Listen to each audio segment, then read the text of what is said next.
Olá! Hoje a gente vai mergulhar num material fascinante sobre a natureza do poder. A fonte que a gente tem aqui defende uma tese assim bem provocadora. Por mais que o nosso mundo pareça moderno, justo, as dinâmicas de poder ainda lembram muito, sabe, as das antigas cortes aristocráticas.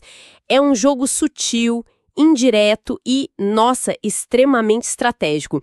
Então, a ideia hoje é tratar esse material como se fosse um manual de campo mesmo, para esse território que todo mundo navega querendo ou não, as hierarquias sociais.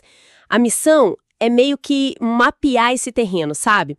Entendendo o poder não como força bruta, mas como o que o texto chama de guerra civilizada.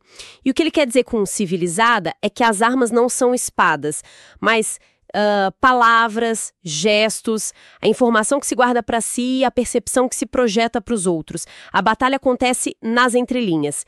Então a grande pergunta é: quais são as regras não escritas desse jogo? Exato. E olha, um ponto de partida crucial que o material deixa claro logo de cara é que o poder é amoral. Ele não é bom nem mal. É só uma ferramenta. Uma realidade social que, bom, é inevitável. Então o nosso papo aqui não vai ser sobre julgar as ações, mas sim sobre entender a mecânica por trás delas, como um estrategista mesmo. Tem até uma citação de Maquiavel no texto que, para mim, resume essa ideia perfeitamente. Ele diz: "O homem que tenta ser bom o tempo todo está fadado à ruína entre os inúmeros outros que não são bons." É uma visão bem pragmática, né? Talvez até um pouco dura. Bem dura.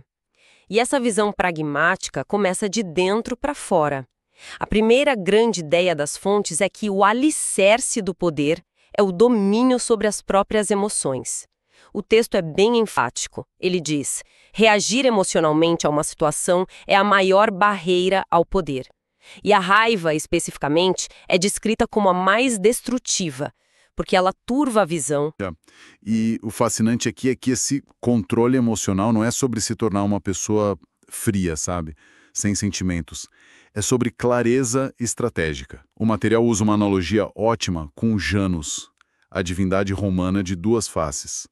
Uma face olhava para o passado, para aprender com os erros, e a outra para o futuro, para antecipar os problemas. Uma explosão de raiva no agora te cega para essas duas direções. Você perde a capacidade de aprender com o que já foi e de planejar com lucidez o que vem pela frente. Entendi a lógica da razão fria.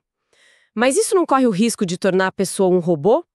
Alguém sem paixão? O material aborda esse contraponto? Ou a sugestão é que, para ter poder, é preciso sacrificar uma parte da nossa humanidade? Essa é a pergunta-chave. E a resposta, segundo o texto, está na diferença entre sentir e demonstrar. As emoções são inevitáveis, claro. Elas são dados, informações sobre o ambiente e sobre a gente. O erro estratégico é deixar que elas ditem uma reação imediata, impensada. O poder não está em não sentir raiva, mas em escolher o que fazer com ela, usar como combustível para uma ação futura, planejada, ou simplesmente deixar passar sem comprometer sua posição. É uma disciplina, não uma anulação da emoção.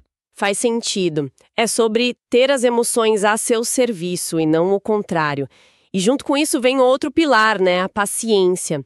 O jeito que a fonte a descreve é quase poético. Diz que é a suprema virtude dos deuses que nada possuem a não ser tempo.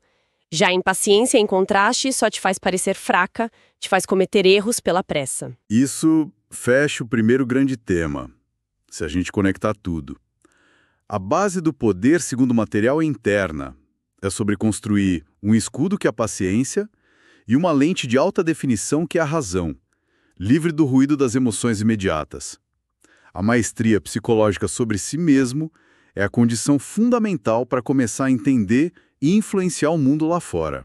Ok, então se o primeiro passo é dominar a si mesma, o passo seguinte, claro, é entender como sua imagem é percebida pelos outros. E é aí que a coisa fica complicada, porque as regras de influência que o material apresenta são quase sempre o oposto do que o bom senso diria. A primeira lei que o texto traz já me deixou intrigada. Ela vai contra tudo que a gente aprende sobre meritocracia.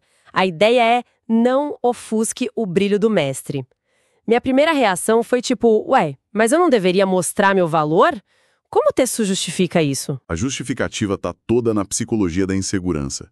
Por mais poderoso que alguém pareça, essa posição muitas vezes é frágil, cheia de paranoia.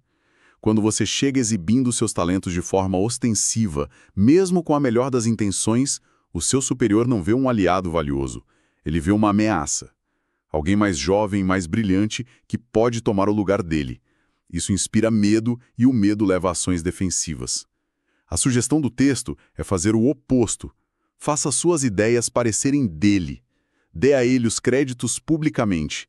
Faça-o parecer mais brilhante. A fonte até sugere algo extremo, como cometer erros inofensivos só para pedir a ajuda dele, reforçando essa posição de superioridade do mestre. É um jogo de espelhos, então. No ambiente de trabalho hoje, isso seria o equivalente a uma funcionária genial que, em vez de apresentar um projeto revolucionário como se fosse só dela, ela enquadra como uma continuação do trabalho visionário do chefe, pedindo conselhos em pontos estratégicos só para inflar o ego dele. É maquiavélico, mas consigo ver como funcionaria. Exatamente. É um cálculo de forças. Claro, o material também apresenta o que chama de o inverso. Se o seu mestre é uma estrela cadente, alguém já em declínio, fraco, aí não tem por que se segurar. Nesse caso, ofuscá-lo pode até acelerar uma queda que já é inevitável. É uma questão de ler o cenário, né? De saber a hora certa. Falando em ler o cenário, outra estratégia de influência que parece simples, mas é muito poderosa é a Lei 4. Diga menos do que o necessário. O poder do silêncio. Quanto mais você fala, mais comum você parece. E pior, maior a chance de dizer uma besteira. O exemplo que o texto dá é trágico. Conta a história de um poeta e rebelde russo do século XIX, Kondrat Ryleyev, condenado à forca.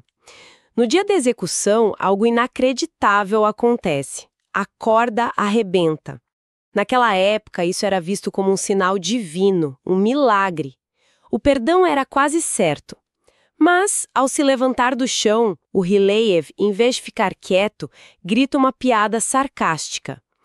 Vejam só, um país onde não sabem nem fazer uma corda direito. O mensageiro leva a notícia do enforcamento fracassado ao czar Nicolau I, que já estava assinando o perdão. Mas o mensageiro, por dever, relata a frase de Ryleyev. Ao ouvir aquilo, o czar rasga o documento e disse: bem, então vamos provar o contrário. E ordenou uma segunda execução que, dessa vez, funcionou. Que história terrível. É um lembrete brutal de que um único momento de ego pode destruir tudo. Fico imaginando a cena, o alívio de sobreviver à forca e logo em seguida jogar tudo fora por causa de uma frase. É um exemplo extremo, mas ilustra um mecanismo psicológico poderoso. O silêncio deixa as pessoas desconfortáveis por um motivo cognitivo. O cérebro humano odeia a incerteza. A gente é programado para buscar padrões, para preencher lacunas de informação. Quando alguém fica em silêncio numa negociação, numa discussão, força a outra pessoa a projetar as próprias ansiedades e suposições nesse vácuo. Você não está só sendo misterioso, você está, na prática, fazendo o outro revelar o jogo dele primeiro, preenchendo o silêncio com informações que ele guardaria. Então, controlar sua imagem é sobre gerenciar o que você não faz, não ofuscar, não falar demais. Mas e as estratégias proativas? Como se molda ativamente o que as pessoas veem? E é aqui que a gente entra na dissimulação e distração. A lei 3 é: oculte suas intenções. Sim. A ideia é que as pessoas são um livro aberto. Se elas sabem o que você quer, elas podem se preparar, se defender. Se elas não sabem, ficam em desvantagem. O Duque de Marlborough, lá no século XVIII, deu uma aula sobre isso. Ele precisava que um forte defendido pelos franceses fosse destruído para que o exército dele pudesse avançar. Um ataque direto seria muito custoso. Então o que ele fez? Ele capturou o forte, reforçou as defesas e fez parecer que aquele lugar era absolutamente vital para os planos dele. Os franceses, convencidos da importância do forte, gastaram recursos enormes para retomá-lo. Assim que conseguiram, o que eles fizeram? Destruíram o forte, achando que estavam frustrando os planos geniais de Marlborough, Na verdade, estavam fazendo exatamente o trabalho que ele queria. E de graça. Isso é genial. E me faz pensar em como a gente vê isso hoje, talvez de uma forma mais sutil. Por exemplo, quando uma empresa investe pesado numa iniciativa de responsabilidade social, que convenientemente também serve como uma manobra de marketing, ou desvia a atenção de outras práticas questionáveis. A lógica é a mesma, um gesto aparentemente nobre que oculta uma intenção estratégica. Perfeito. O texto chama isso de cortina de fumaça. Um dos exemplos citados é o do comerciante de arte Joseph Duveen. Ele ajudou a criar a National Gallery em Washington, incentivando seus clientes milionários como Rockefeller a doar suas obras-primas. Parecia um ato de filantropia incrível, mas a intenção oculta era dupla. As doações permitiam que seus clientes evitassem impostos altíssimos e, mais importante para Duveen, abriam enormes espaços vazios nas paredes das mansões que ele ficava feliz em preencher com novas obras de arte que ele mesmo vendia. Uau! A nobreza do gesto era a cortina de fumaça perfeita para o negócio. É um jogo de camadas. E isso se conecta com outra lei que, à primeira vista, parece contraditória, a Lei 6. Chame a atenção a qualquer preço. A ideia de que o que não se vê, não se conta. É preciso se destacar, ser visível, mesmo que através de controvérsia. O texto diz que é melhor ser atacada, caluniada, do que ser ignorada. Isso soa um pouco desesperado, né? Pode parecer, mas a lógica é que, num mundo lotado de gente e informação, a obscuridade é uma sentença de morte para o poder. A atenção é a moeda. Uma vez que você tem os holofotes, mesmo por motivos negativos, você tem uma plataforma para agir. Mas essa lei tem uma segunda parte que a torna mais sofisticada.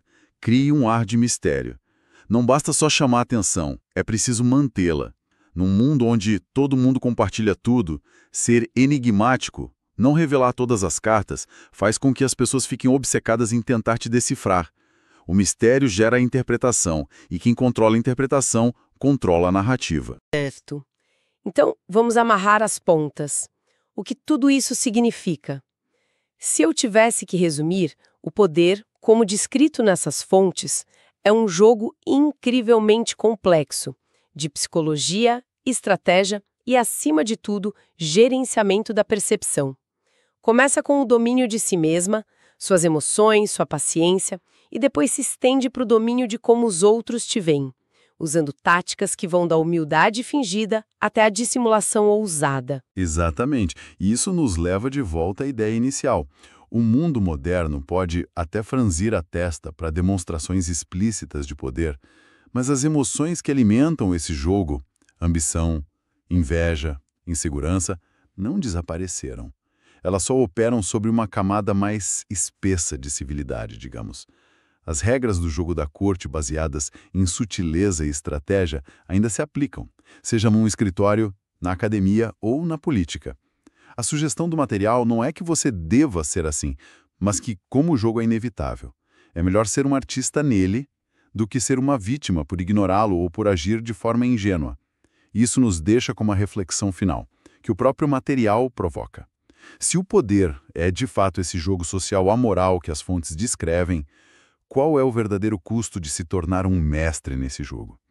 O que uma pessoa perde de si mesma? Talvez autenticidade, espontaneidade, ao calcular cada passo e cada palavra. E, talvez mais importante, o que uma pessoa perde ou ganha ao conscientemente escolher não jogar segundo essas regras.